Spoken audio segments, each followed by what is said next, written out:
I'm joined by David Grady, who is a good friend and a fellow museum guide. And also, you have a background in the subject you're going to be talking about, mindfulness. And you're going to talk about how photography and mindfulness can kind of work together. So, David, welcome to Art Viewing Adventures. Thanks, Rodney. Glad to be here. And not only is Rodney a friend, but Jennifer Walsh, I haven't seen you for a year since I retired, but Jennifer and I are old buddies and work companions on a project we did when I was working. So hoping Jennifer's doing well. Um, and then this is my second time doing this campaign because we focused in on the artwork of folks with developmental disabilities at some gallery spaces here in San Francisco. And that turned out to be a lot of fun because we had the artist with us at that one. So in the spirit of the section on good health and art and how the two work together, I'm going to present this mindfulness and photography. So I'm delighted to have everybody here. Rodney, okay. So we have a few participants. I appreciate it, and I do ask. If you know me, I do like to ask questions. So turn your microphones on and be willing to answer any of these questions I have. And we have how long, Rodney? About an hour? Is that how long? Yeah. Or okay. Yeah. So in this hour's time, I'm going to really kind of go through 5 sections.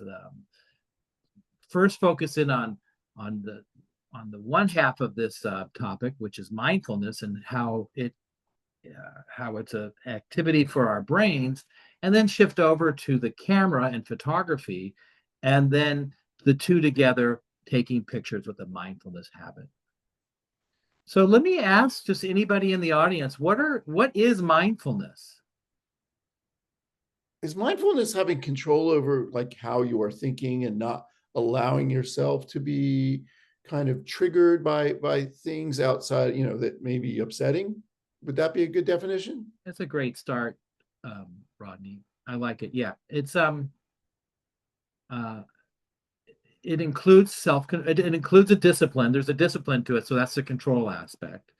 And it is to kind of ward off unwanted or interfering thoughts that might be problematic or cause us stress and anxiety. So yeah, I would say those are two things that you can identify as a mindfulness. Anybody else? Feel free Does to anybody? unmute or throw stuff in the chat if you prefer to do it Oh, that way. that's true too. Yeah, throw them in the chat. I will read any chats that people throw in there. And then what are some techniques people use to be mindful?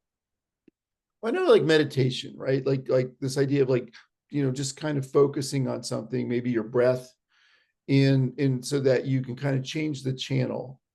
I see Nikki says yoga. Yoga for sure. Breath. So You said 2 things: meditation and breathing, which are huge and true. And maybe like exercise is a good thing, right? exercise. Yep. And if let's think about the 4 things we've identified: yoga, breathing, meditation, and exercise. What are those things in terms of thinking, feeling, or acting? In terms of action, what are they? Well, there Meditation is an action. Exercise, yeah. Well, they all require concentration, so directed concentration. Thanks, Nikki. But also, they're out of your head into the real world. So yoga, you're on a mat, you're moving your body. Even meditation, you're trying to get out of your head through emptying your thoughts. And exercise, out of your head into the world. So there's always a connection between moving things out of your thoughtful brain into and out of your emotional brain into the real world or the world of senses. So that's a very good thing. So let's kind of keep going on mindfulness. I There's a lot of definitions of mindfulness, but for me, one of the most important aspects is the absence of unnecessary anxiety. Okay. Now, the word I used to say absence of anxiety, but when I did the research, we do need to have a little anxiety in our life. We do need to wake up on time. We do need to get to our appointments on time. And those can cause a little bit of stress or anxiety. But it's the unnecessary anxiety that's problematic. So when you get rid of all that anxiety, you're in a better place. Imagine not being anxious. That's the better place. That to me is a mindful place. And it's not easy because, quite honestly, brains are developed to be anxious, believe it or not. Uh, Actually, brains are developed to be safe. The brains are developed to keep human beings safe. And when you think about evolution and being safe, it meant you had to be on guard against danger or fearful things. So your brain was developed to stay away from dangerous situations or avoid dangerous situations. And in today's world, we not only experience dangerous situations when maybe in traffic crossing the street, or we also experience in modern living with maybe uh, budget issues or traffic issues or all the other things that impact our lives in daily life. So we kind of have our brains are evolved to be avoid dangerous situations, but in the modern world, we're constantly being triggered by things that appear dangerous to us. So here's how the brain works, and I think it's kind of important to kind of see how the brain works because it can help you, Rodney, when you give that definition of meditation. If you're not experienced with meditation, you can just sit down and do your deep breathing, but all of a sudden you're realizing you're thinking about anxious. Your brain gets in that thinking pattern. I'm thinking about the Dodgers a lot. Exactly. That's a, So what you want to, it's good to kind of figure out how the brain works. Now, this little illustration here is very so simplified, and I we're think not it's seeing your probably, slides. We're not huh? seeing your slides, David. So go back and share your slides again. What happened? You're not sharing your slides. Um, we got Robert here. He's here. Yeah. And let So me see go hit why I'm that, not that sharing. share button at the bottom, the green thing, and select your slides. Here. You Oh, were yeah, doing it let's before and then you stopped sharing.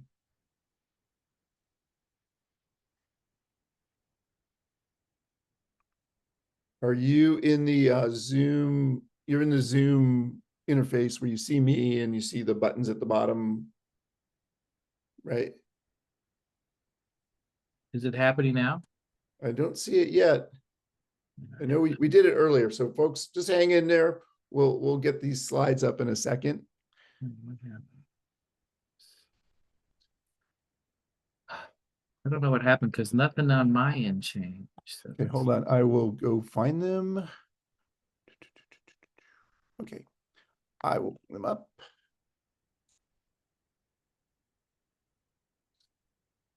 Slideshow.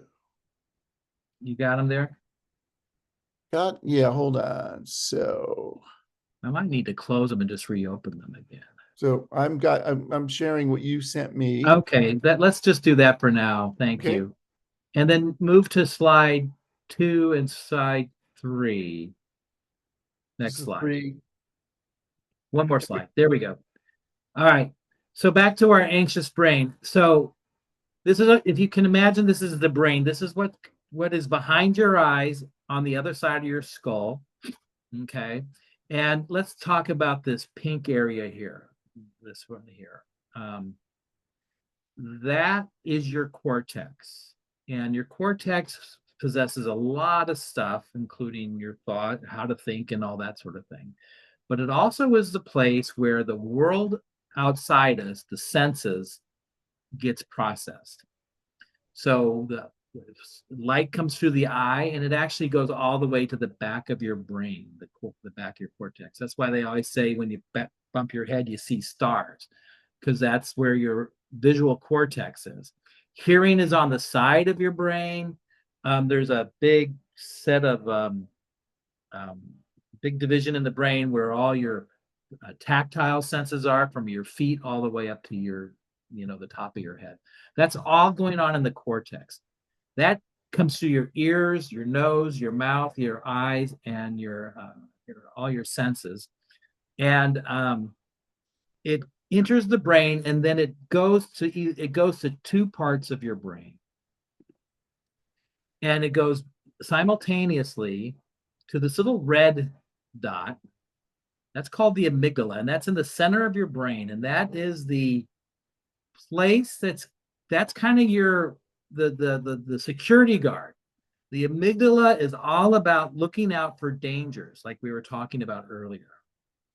And it's wrapped around your hypothalamus and your limbic system. This is your emotional center where your memories and your emotions are. So you can see it's very attached to emotions and to memories. That's why if you hear a loud noise, it brings back memories. So now the other part of the brain to pay attention to in this scenario is your front of your brain, front of the cortex, the prefrontal cortex, right where that yellow spot is.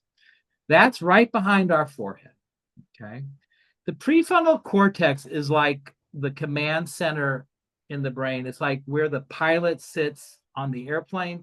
That's where the pilot sits in our brain. It controls our way of thinking, our planning. It is directing the body based on all the information we're getting. It's directing the body on what to do next. Now, here's the funny thing.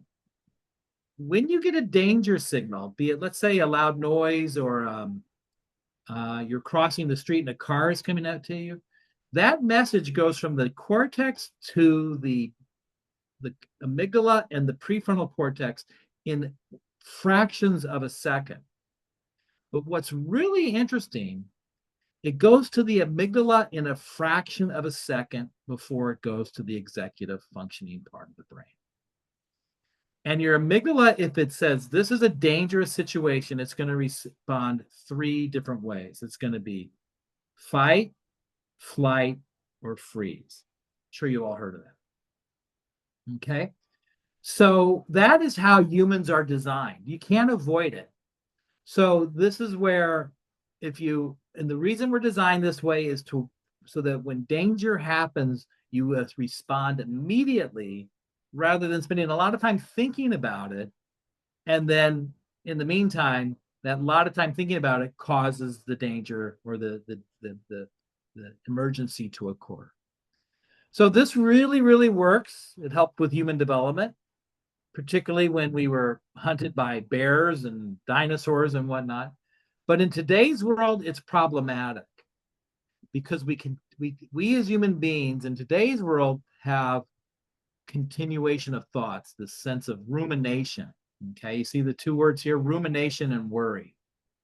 And this is where mindfulness is so important. If you think of this amygdala as being the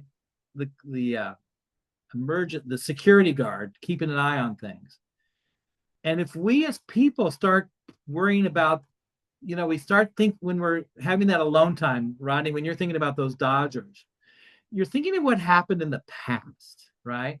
And it's like you're turned on a little faucet to your amygdala and it's dripping your regrets, right? Your past history, your memory. So you just think about, oh, the Dodgers are winning and that's making Miguel me upset. Rojas. Right. That's one way to think. And that's called rumination, kind of regrets from the past. And it's like a leaky faucet. It just keeps dripping and dripping. So if you're up late at night and you start worrying, those are what things you're thinking about. That's for things in the past. In the future, we worry about money. We worry about the Dodgers. We worry about getting to work on time. All those things. Those are our future worries. And it has the same effect. The amygdala is kind of dripping these neurochemicals into our system that causes anxiety. And the neurochemical that is used by the amygdala activate our system of fight, flight, or freeze is cortisol. So if you're in a situation where you ruminate or worry, which is what humans do, you're having this drip of cortisol into our system, and that is a problematic because cortisol, even though it has a lot of it physically helps us respond to the danger. Long-term cortisol causes heart disease, obesity. It causes all these hypertension. It causes all these things that you hear doctors complain about. The other thing about cortisol is it kind of turns off the prefrontal cortex. So having the situation where you're ruminating or worrying is a release of cortisol, which causes kind of long-term health problems. It causes anxiety. It really limits, it affects the quality of our life. So if rumination is in the past and worry is in the future, then the secret is to be here now, right? That's the now moment. And Rodney and Nikki, back to our definition, that's mindfulness, right? That makes sense? Be living in the present moment. In the present moment. Okay. We don't care that Okay. Dodgers So won. let's move on to the next slide. Okay. So any questions, throw them in chat, raise your hand, speak up, because we're going to shift now to photography. Go ahead, Nikki. I see your hand up and your camera might be frozen again.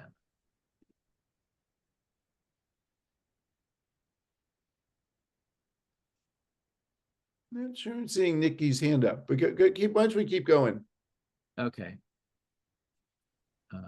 I'll write my question in the chat. Okay. Okay, submit it in chat and we'll look for it. Okay. Yeah. And while we're doing that, let me ask this question. What is it we take pictures of? Right? Everything. We take pictures of everything all the time. It seems all the time. All of us, if you have a cell phone, it's most likely you have a camera, right? And we take these pictures of life events. Here you see a wedding. We see a birthday party. A lot of people take pictures of food. Over here you see donuts and stuff. Looks like they went bowling, so there's an event they went to. Same thing over here with your cell phone cameras. I think that you can see here some landscape pictures. It looks like they went to the beach. Maybe this is a new car. There's a sunset. These are the things we take pictures of. And then Nikki's question, let's see what your question is. So Nikki's question is, well, no, Gail says that we use the phone to capture memories. So, Right. yeah. So capture memories. Talk about that a little, David. Yeah. Well, that's exactly it. And then look where we store them. We either store them in our phone or store them in our phone. A lot of people take pictures and may not store them at all. Oh, so Nikki's question is, how does age impact our reactions? I find myself more startled now than I used to be. For example, someone walking up behind me to say hello really startled me. Yeah. So Nikki, that's a great question. And age does have an impact. One, as we get older, we're more vulnerable. And people with disabilities are more vulnerable. So you do need to have an active system to stay safe. So that's point one. Point two is we build habits, right? So if we tend to worry as we get older, that's a habit that's going to be harder to break because it's a habit that just continues, right? Third, we have ways of controlling our anxiety, but as we get older, those mechanisms to control our anxiety get weaker and weaker and weaker because as human beings, we get weaker. Yeah. All right. Rodney, I'm getting a message that I have low bandwidth, so tell me if things should happen. Yeah, there was a tiny hiccup, but I think so far so good. Okay. And Gail says your explanation of brain function was so clear. Thank you.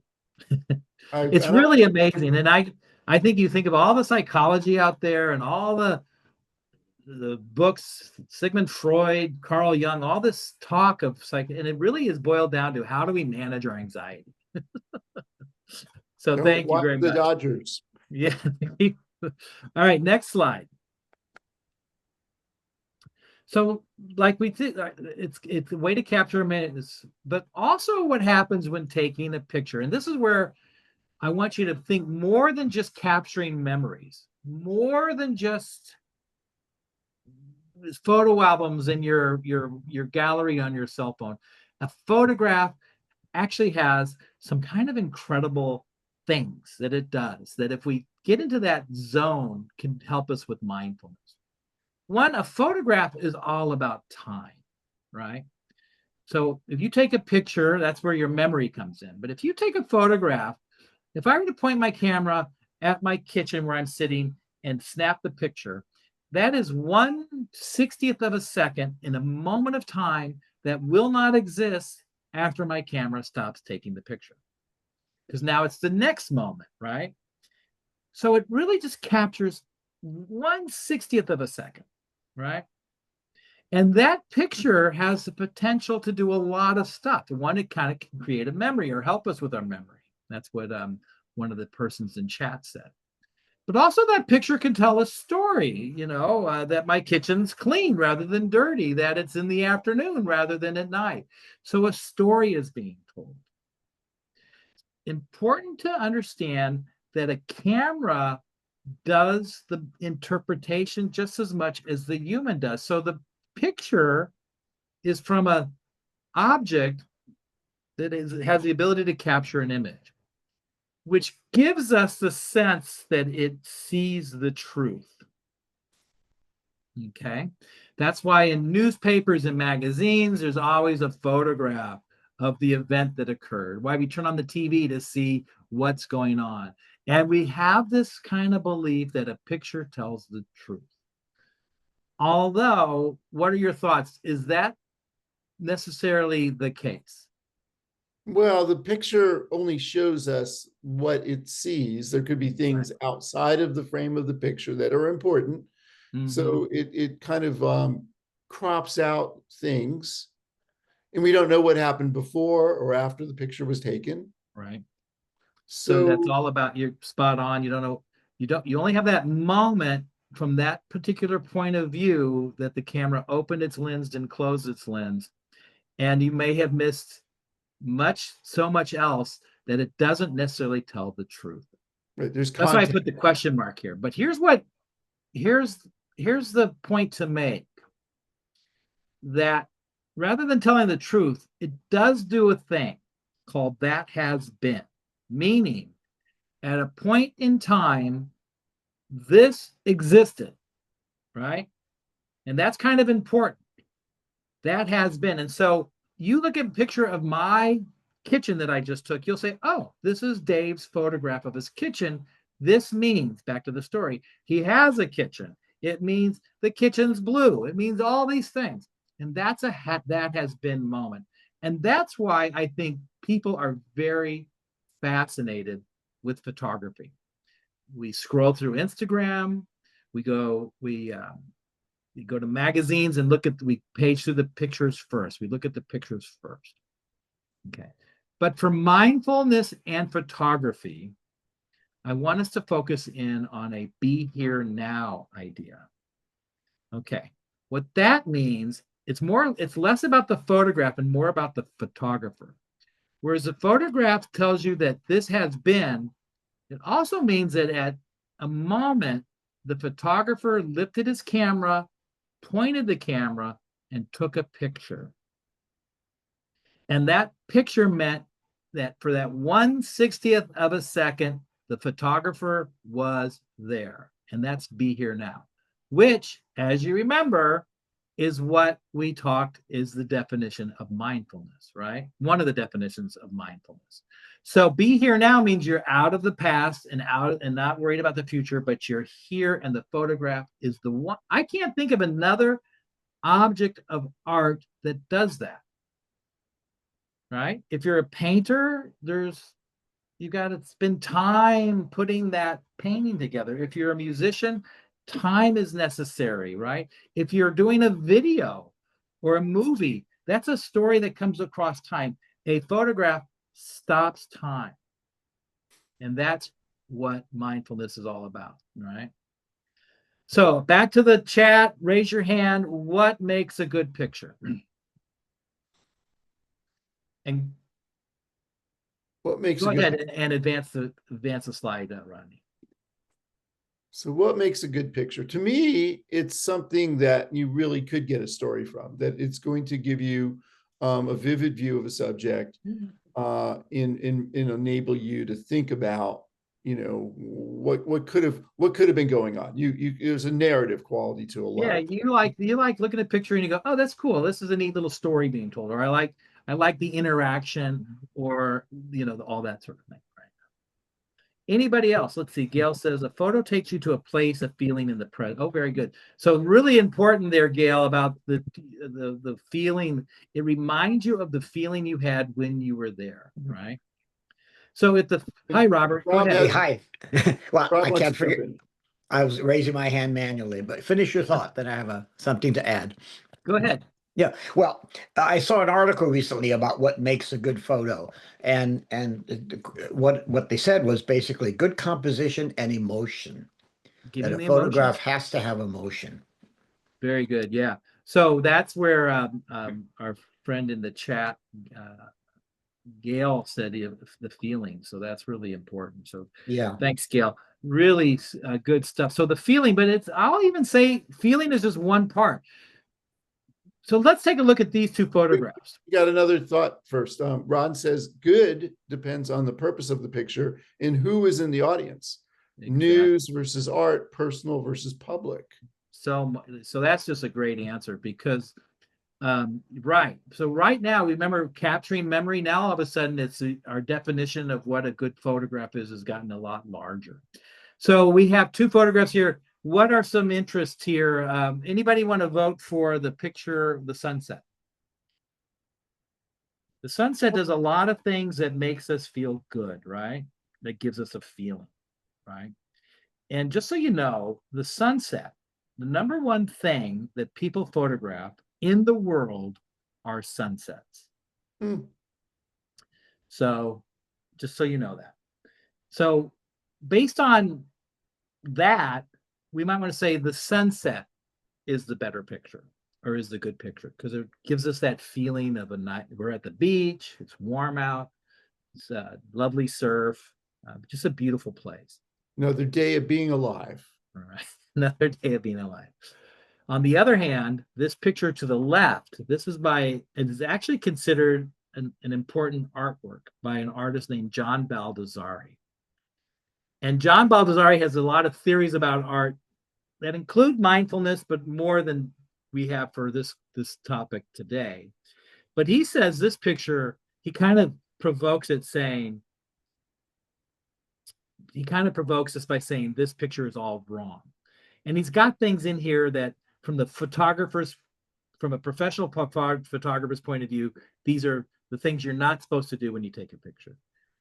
Don't have all this empty space at the front. Don't have all these things around the edges that are incomplete. Like, do we really need those bushes there? Maybe we could crop out the back end of that car. And then finally, the subject standing in front of, or not finally, but the subject standing in front of a palm tree so that the palm tree is growing out of his head. The contrast is all off. Too much white, too much dark. We don't know what's behind the windows. Yeah, the card does give us a time frame. Good point, Nikki. Palm tree growing out of the guy's head. Kind of fun, right? Yeah. So this actually, I've actually seen this artwork in a museum. I'm going to criticize my sunset here. One, if you look, it's blurry.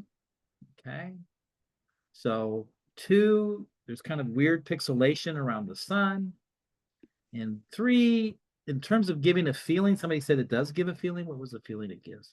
Sunset calming, past sunsets that were gorgeous. My mom used to say there will never be a sunset like the one you're seeing now. That's true. That's a be here now moment, isn't it? All that's very true. And that's what this image provokes. So on the one hand, that image is a good image because it provoked those thoughts. But on the other hand, I think you can make a better picture of a sunset that could better provoke those thoughts. So that's where mindfulness comes in. All right, next slide. So based on our conversation so far, is this a good or bad photograph? And we'll come back to this. Let's just kind of keep that in our back pocket and move to the next slide.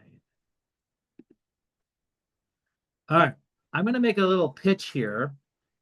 A lot of people think that taking a picture means when you point, a good picture means when you point your camera at the picture that comes out is the final product. And a good photographer will point the camera and make a good photograph right away. I'm going to argue that part of a good photography includes photo editing. Okay. And I'm going to point out that the first photographers, all the way back when the camera was invented, did photo editing in their dark rooms. A lot of those pictures that you see of old national parks like Yosemite, they took a picture of Half Dome, and then they took a picture of the sky because the two have different light value. You couldn't do one. So by taking a picture of the sky, you get the clouds, and then you got the Half Dome. You put the two slides, the two negatives together, and now you get a picture of Half Dome with clouds. And that was done through photo editing.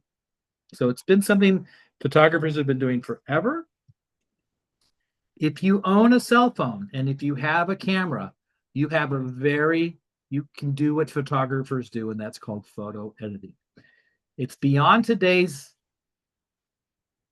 presentation to tell you how to photo edit, but what you do, two things. What you do when you photo edit, you can control the brightness, the contrast, you can blur it, you can change the tonality, warm or cool, you can make it black and white, and you can adjust the blacks and the whites through a thing called white balance. All these are complicated terms that nobody really knows what they mean, but unfortunately, it kind of keeps us from thinking we should photo edit.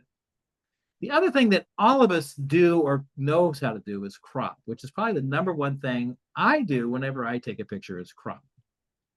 Now, there's a lot of applications in the cell phone world, a lot of apps that do photo editing, but I am going to promote this app called Snapseed, and we'll talk more about it later.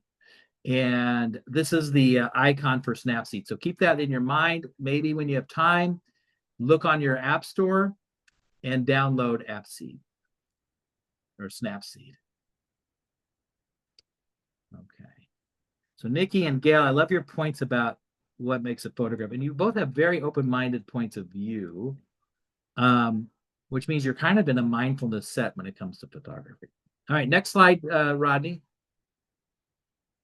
Okay, now, so we talked about what makes a good and bad photograph. The next thing to kind of put in our knowledge base is that there is a thing called photographic seeing, which very much helps contribute to mindfulness in photography. All right, and this is just a very brief description. It requires using your imagination and realizing that the camera and the photograph has ability to capture light, color, tone, shapes, and composition that ultimately will tell you how wonderful the world around us is when viewed through a lens. So just you see the picture as you take the picture based on what the camera is doing. Okay. And again, back to my notion about being here now, it freezes time to tell that story. And by using light, color, tone, shapes, and composition, you are doing that storytelling, that ability to record a fleeting moment. Okay, that's called photographic scene, and I'll talk a little bit more about it in the next slide. So next slide.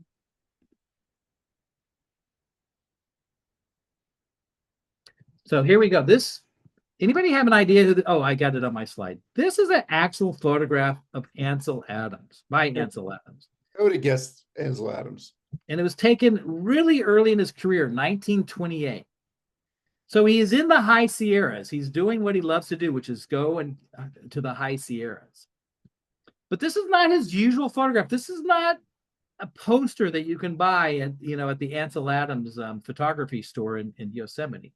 Those are the half domes and the El Capitan with the big clouds that are on top of those structures in Yosemite Valley. But I really like this because you can really see how the photographer is thinking. So light, lots of light here. Look how he's playing with light. You've got the sunlight coming in from here. You got the use of tones. Here's tone where it's all white and then all black and then a lot of gray in between. See all the grays in the cloud? So he's got that in mind. It's a black and white photo. Remember, he's looking through the lens, it's color, but he said, I'm going to make it black and white. One, because that's what was available in 1928, but he's learning his craft so well that he knows that black and white can really shape that story. And speaking of shapes, look at the shapes. Think about where he put his camera. He puts it here, kind of on this lower incline, looking up. So our eyes, he captured this little snow impact here. And you have these little triangles, right? See those triangles? Those triangles are pointing the way to this peak. And they're the same shape of that peak. So you've got the triangle. It's first the way that the photograph is pointing to what you want your eye to do, and then the repetition of the form, the arrow here. If he put his camera here and pointed at that, he'd be closer, but it would not be as interesting a photograph. So he was very mindful, back to mindful, of where he's going to stand to take his picture. Okay. Next slide. So back to this photograph. Is this good or bad? No, I think Gail was saying that this photograph does cause her anxiety, is what she said. Oh, this one here? Yeah, All sorry right. about that, Gail. Oh, and then Gail also says the lower, maybe we'll go back. Oh, can I do that? I don't know how to go back, actually. Sorry, Gail. You're good. Yeah, we talked about really his anxiety. Yeah, so we'll talk about that. Yeah. And cameras, especially in phones, are getting so smart, they think better. They think they are better photographers than you. So Ronald, I want to talk about that in a minute. And then Gail says, I mean, I like this photograph. I think I like the fact that it's got these diagonals, you know. I don't know what it is. well, let's go back to what the photo is. A photographer able to tell the person looking at the photograph the feeling? Okay.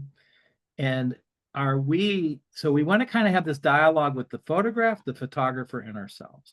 So for Gail, that energy of the camera moving is a little bit anxiety provoking. Now, that's not necessarily a good or bad thing.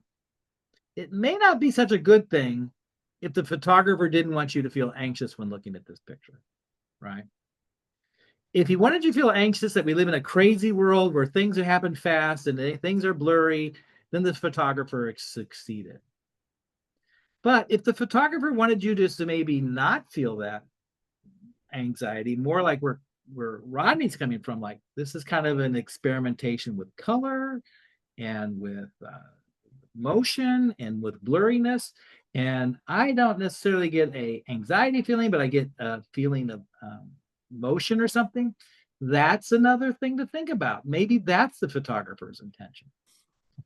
When I was looking at this, I thought, well, maybe this looks like a gate to me, right?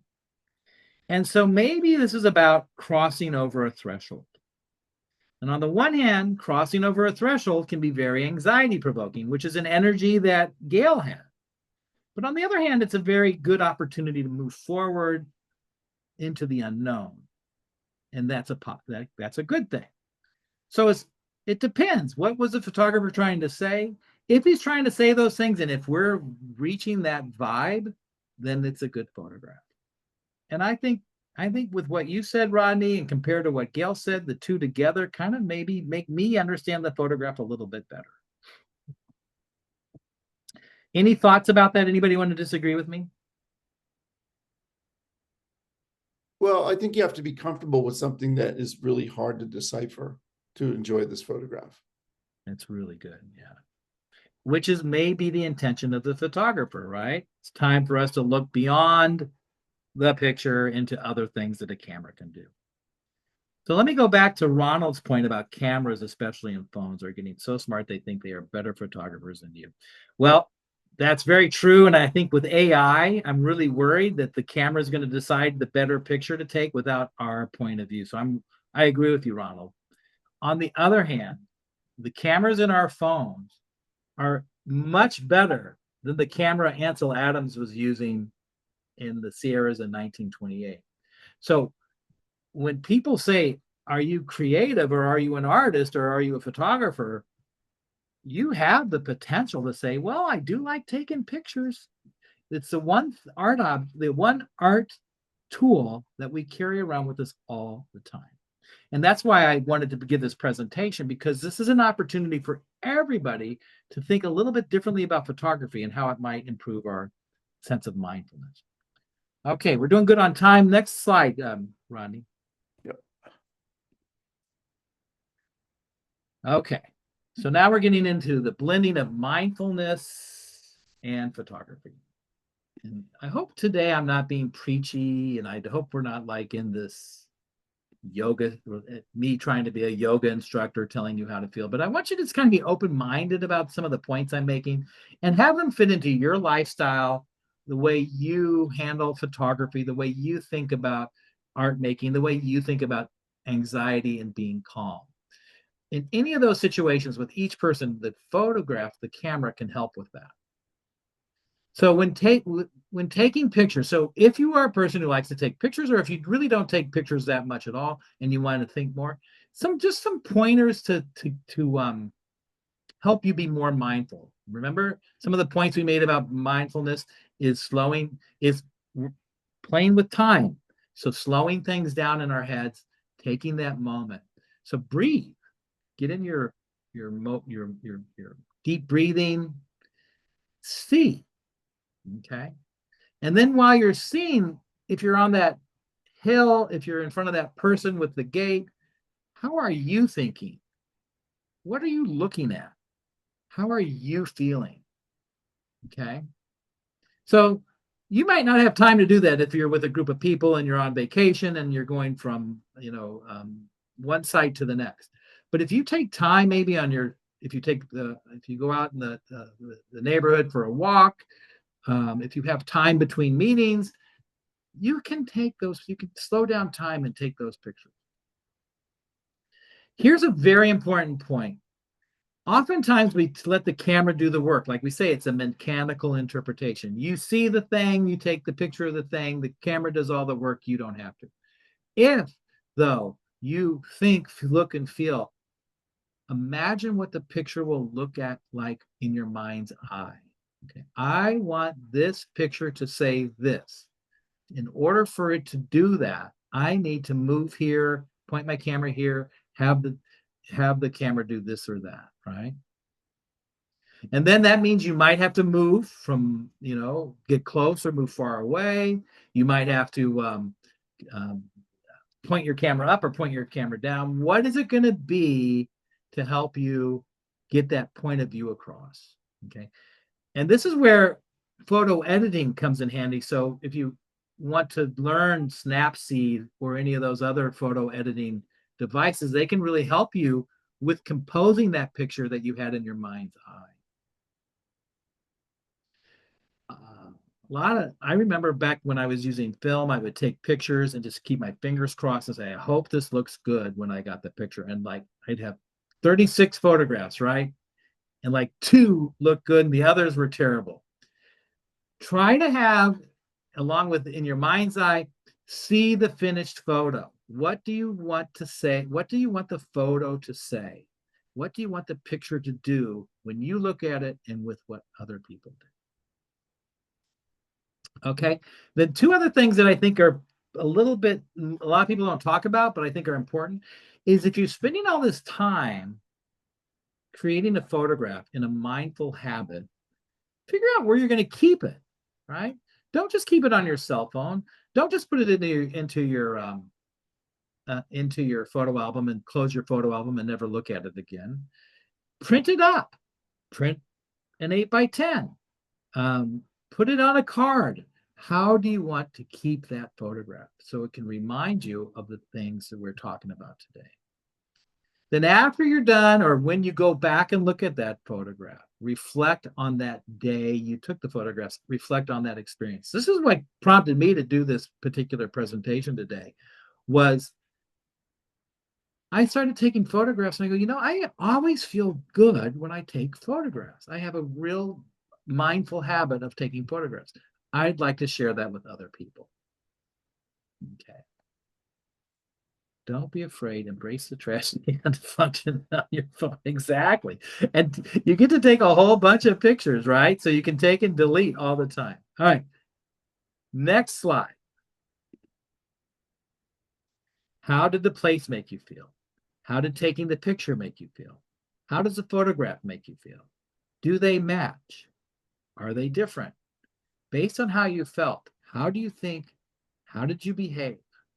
All those things are mindfulness. We're asking these questions.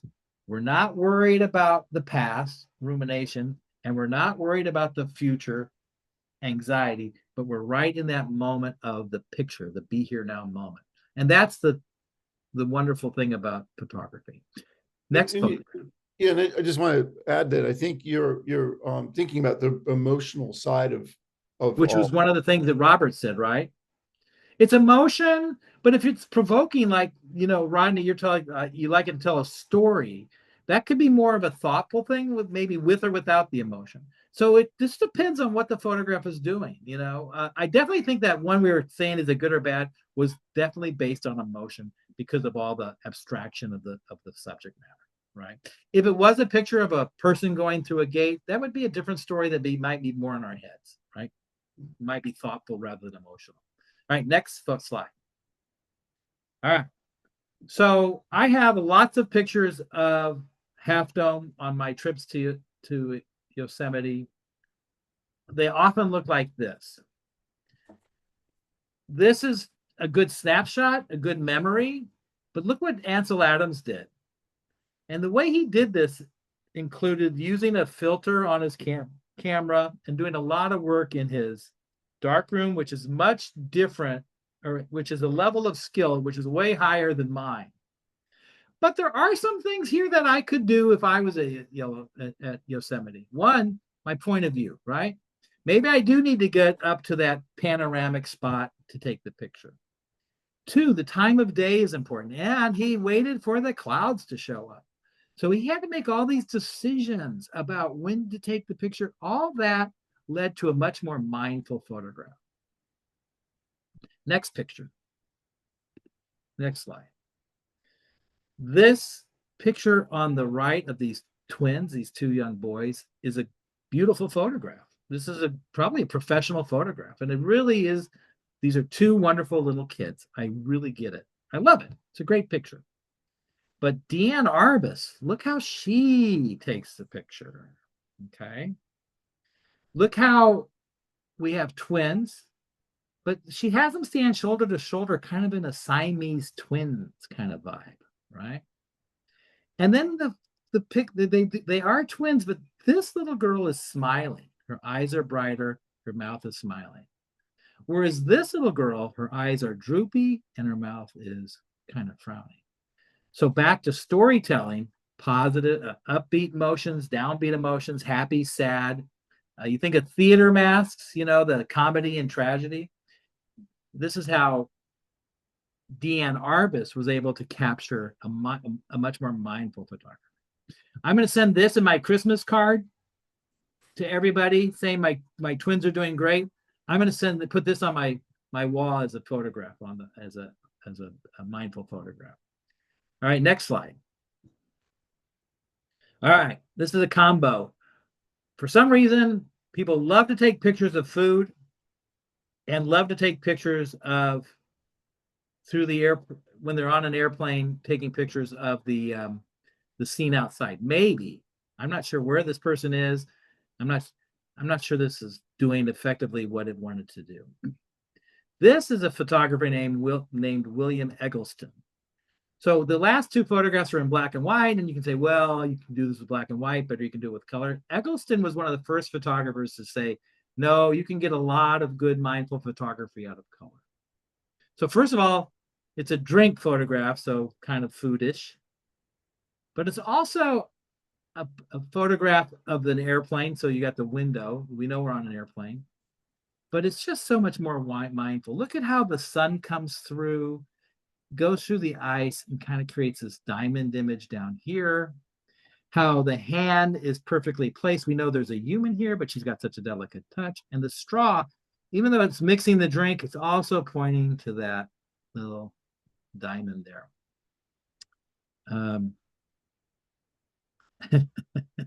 So how to make your picture of a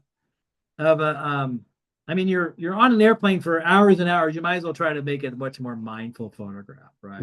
I'll try that tomorrow. Peep, I may be on the plane longer than that. I know. Peep food photos. Shoot me now already. Exactly. Again, it's to capture a memory, but I have a feeling these memories end up in parts of your phone that nobody ever goes back to. So, Oh, Rob has his hand raised. Go ahead, Rob. yes. You know, I'm sorry. I'm on my iPad and I cannot figure out how to sing. You know, how to put in comments. But anyway, so I have to raise my hand and talk. You're doing great. That's Okay. good. The one on the right, you know, that to me really calls out for cropping.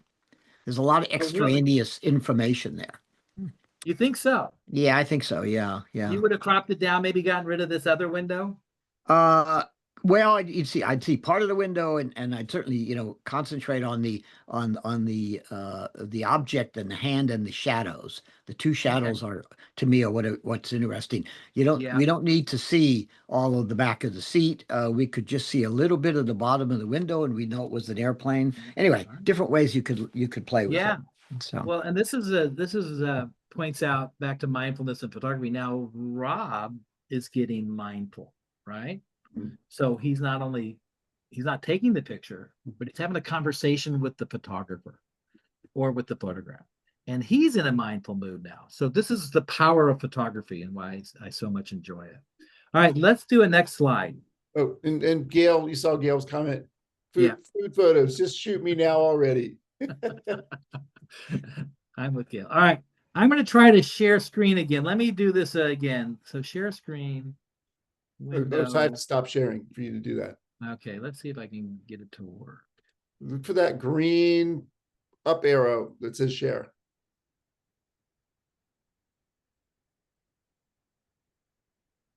All right, I think it's happening. Yep. Okay, I'm screen sharing. All right. So Rod can share my email address, or I can type it into the chat. If anybody wants to see this little video I created about how to use Snapseed, I'm going to let you guys do it. And I'm not going to go through the video. It's 11 minutes long, and that's too long for today's presentation. But I'll just quickly kind of tell you the potentiality of Snapseed. So let me go here. This is the photograph I want to be mine. So first of all, I'm in San Mateo. I'm in the neighborhood. I see a sign for a cemetery, and I go, "There's a cemetery in San Mateo?" And I go to this cemetery that I'd never known existed, and it had all these wonderful graves. It had what do you call them? Anyway, not temples. Rodney, what am I trying to say? Well, crypts. They had crypts. They had headstones. It was crazy. So I go, oh my gosh, this is I had 20 minutes. I'm going to take some pictures while I'm here. So I'm getting into that mindful space. And I take this picture. Okay. Now this picture has a lot of little features that fit into who I am as a person. Praying, Catholicism, old art, all sorts of stuff. Okay. Now this is not necessarily the best photograph. It's not necessarily doing what I wanted to do, but I'm going to make it do what I want to do. Okay. So I pull the picture out of my gallery space and I end up downloading this picture into the app Snapseed. Okay. And Snapseed has these immediate functions over on the right that can immediately change the picture real quick. Does it easy peasy. But it also has parts of the it has tools that you can use. So tuning the image, all these I talked a little bit about white balance. There's your crop feature, right? All these are very easy to click on and go to. And it truly is a slide bar back and forth on how to control the image that immediately tells you how the picture looks when you adjust it. Okay. So some things I did include, I straightened the photograph. So I made this bottom straight. I actually wanted to expand the photograph, so I wanted this cross not to be cropped out there. So I made it possible to have the cross have a little bit of granite below it. So I expanded the photograph to do that. That's a very sophisticated Photoshop technique that Snapseed is able to do. I cropped, there you see my cropping where I got rid of this frame thing over here. And I didn't know who Susan Ross is. She's not really important for my photograph, so I got rid of that. Here's my cropped photo. Still not, I'm only halfway through. I still have more to do with this photograph. What I say to myself when I'm looking at this picture is I want bigger contrast between this granite and these praying hands. I want to bring out the white in the hands and the black in the stone. So that's my mindfulness. That's me thinking the photograph through. And so you can see me starting to adjust the black and the white. I messed with contrast. And then I kind of added a feature where you can kind of add more contrast. Okay. And see up here, I have this up here in the white of the stone, the reflection in the stone was too white. So I use a healing tool to get rid of that. And then still adjusting contrast. Now, it's got the white and the dark, so I'm happy with that, but it's also got these kind of beautiful colors. See the red here, and these rosary beads have some pretty blue in them. So I'm going to enhance those colors. So I'm enhancing the blue of the rosary bead. I enhanced the red of that stone. See how this has been enhanced? So this is my final photograph. Oh, I think I played with the carnation as well. Brought out more color in that carnation. Yeah. So there's the finished photograph. Now, I'm not sure if it's a good photograph or a bad photograph, but it's definitely a photograph that much more expresses my mindful intention than this photograph when I took it. So that's how Snapseed works, and that's how Snapseed can enhance your imagery. Okay. Wow, well, I really like this, Dave. It makes so that's yeah. Thanks, Rodney. Yeah. So there's activities that you do them and you get sucked into them, and it really does take you out of whatever the anxiety you might be dealing with in the world. Yeah, you and I enjoy music a lot, right, Rodney? And that's another thing. Music is outside of our head, right? I once got to someone let me steer their sailboat, and I did it for a while. And when I was done, I was just like, I was thinking about nothing else but that the whole time. It was a great thing. You were concentrating, and that somebody mentioned in the chat concentration. When you brought up meditation, right? So if you meditate, I'm not sure if you're skilled in meditation or not. Yeah. No. But a lot of people find that meditation is uncomfortable because they can't turn off the thinking. If you're into mindful photography and you're out in the neighborhood and you're taking these photographs in a mindful way, you are probably matching that meditative state that they talk about because you're just concentrating on the photograph. Rob has his hand raised. Go ahead, Rob. Yeah, I have to agree with you, David. I'm never happier than when I'm taking photographs because it's such a wonderful process. But a parting thought, though, question is, when you look at the photograph later on, can you recreate the mindfulness that you felt when you made it? I think so. I mean, I think it's a different thing. I would put looking at the photograph again. Well, a couple of things that pop into my head. One is that's why I said, what are you going to do with the photograph after you take it, right? So if you print it up and hang it on a wall, then the looking at it is a separate mindful activity, right? I think people go to museums to get mindful, right?